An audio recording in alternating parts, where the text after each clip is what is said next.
Kara Kangaroo's Candy, a story to help children cope with divorce, by Dr. Lee Nyman Weiss, child psychologist. Kara Kangaroo loved going to the supermarket with Mama Kangaroo.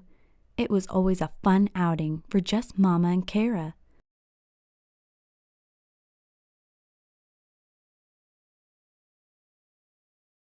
Kara was in charge of the grocery list. She loved being Mama's special helper. Kara helped Mama find all the groceries on the list. Then they headed toward the checkout line. On the way, they passed Kara's favorite aisle, Aisle 6, the candy aisle. The candy aisle seemed to shout, "Pick me! Pick me!" Kara's eyes widened with excitement. She hoped Mama Kangaroo would let her buy a treat for being such a good grocery helper. Kara jumped up and down and pleaded with her mom. "May I have one candy bar, please? Pretty please?" "I'm sorry, Kara, but you will spoil your appetite for dinner." "But I want one." "No." "I want one! I want one! I want one now!" Kara's tail and paws accidentally hit the shelves, scattering the candy everywhere. All eyes were now on Kara and her mama. Other shoppers whispered to one another and shook their heads. "Come here, Kara. If you are going to act like a baby, you will have to sit in my pouch until you can control yourself and act your age." Kara Kangaroo stood up, tears streaming down her face, and hopped into Mama's pouch. Kara went home empty-handed. Mama Kangaroo was upset on the way home. She did not speak one word to Kara. Later on that evening, Papa Kangaroo and Mama Kangaroo got into an argument. Kara could hear the muffled sounds of her parents raising their voices from inside her bedroom. The next morning, Mama and Papa asked Kara to sit down for a family meeting.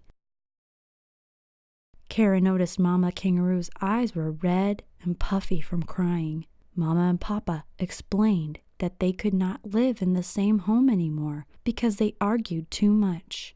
They told Kara they were going to get a divorce and Papa would live in another home. Kara could not imagine her Papa living in another home. She felt really sad and scared.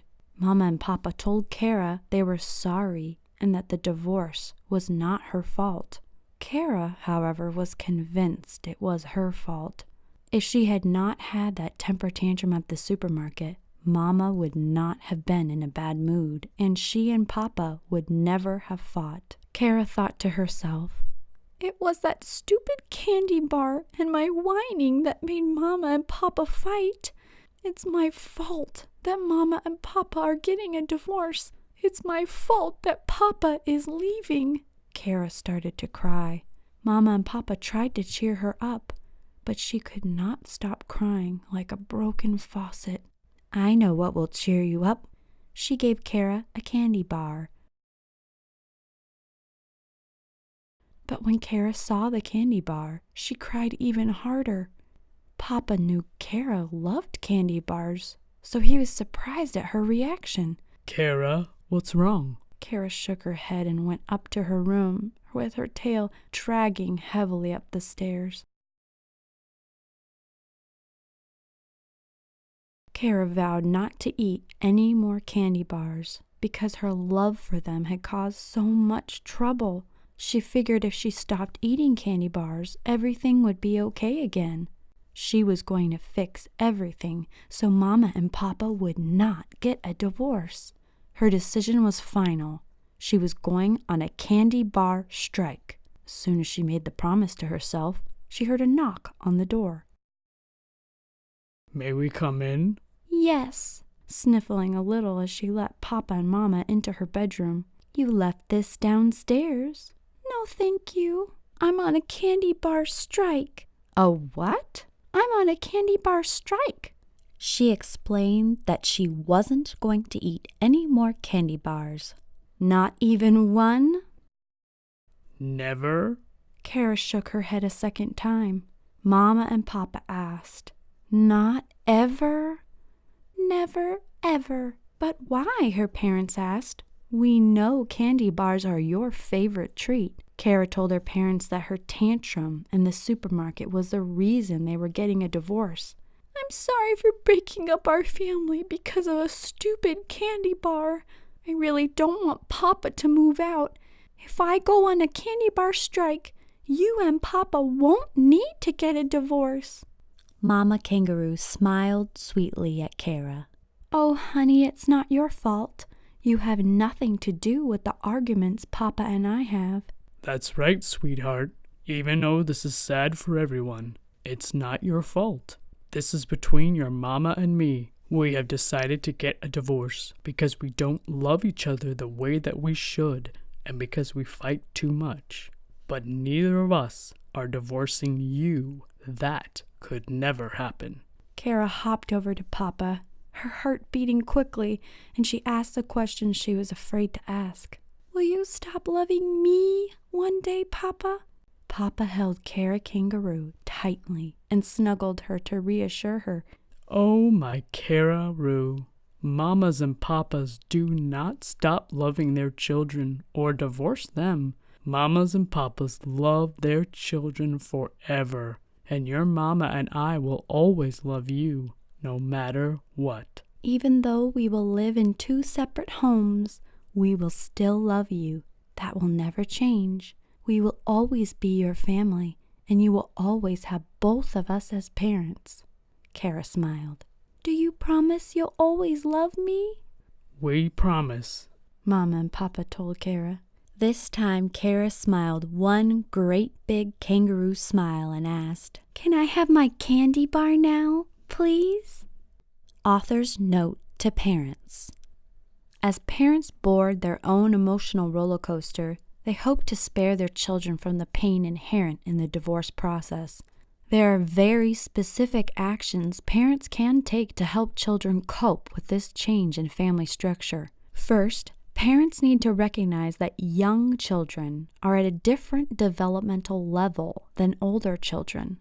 Younger children engage in very appropriate but egocentric thinking in which the world revolves around them. Thus, when parents explain that Dad is moving to another home, for example, a young child might think, Dad is leaving me.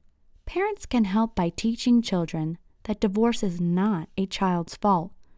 Parents can emphasize that they are not divorcing the child. Parents should normalize and empathize with the emotional reactions children have to parental divorce. Common emotional reactions include anger, often over the lack of control, sadness, and anxiety. There are 3 important steps parents can take to reassure an anxious child. The first step is to simply carry on with the child's daily routines. Next, parents can share what will remain the same and what will change in very concrete terms. Last, parents should aim to provide normalcy in the midst of the changes that occur in a divorce. Parents should expect that many children will engage in some regressive behavior. Examples: having accidents so they are fully potty trained, clinging to parents, and that this should only be temporary. If problems persist, seek the help of a mental health professional. The single most important way parents can help their children is to co-parent amicably and effectively.